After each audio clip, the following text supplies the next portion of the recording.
Une petite maison à l'orée du bois, la station de radioastronomie en compte 3 pour recevoir les astrophysiciens de l'Observatoire de Paris. Et c'est Valérie qui s'assure de la bonne intendance du lieu. Elle vit seulement à quelques kilomètres de là. Ce qu'on entend souvent dire, c'est qu'on est là pour les extraterrestres. Donc ce n'était pas quelque chose qui m'intéressait particulièrement.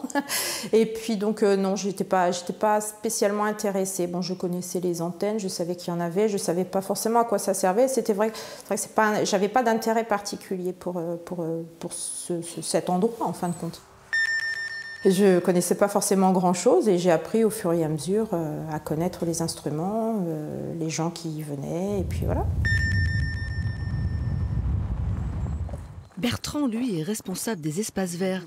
Il supervise avec 2 autres jardiniers l'entretien des chemins et des champs d'antennes sur un site forestier qui compte 150 hectares. On voit beaucoup d'animaux ici, beaucoup. On voit les sangliers en premier, évidemment. Et les cerfs, les biches, les lièvres, les renards. Il y a beaucoup d'animaux, tous les animaux sauvages de la région. Et c'est bien pour se protéger d'un animal sauvage que Bertrand a installé un poulailler dont il distribue les œufs à l'ensemble de la station. Les vipères étaient il y en avait partout. Et moi, comme j'ai peur des vipères, on a beau être fort et costaud, on a peur des petites bêtes.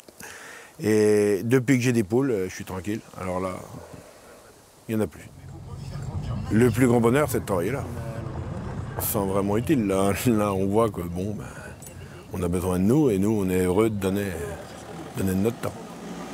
Bertrand a rejoint l'équipe de techniciens sur un chantier d'enfouissement de câbles pour donner le coup de main. Car à Nancy, ça déborde toujours un petit peu.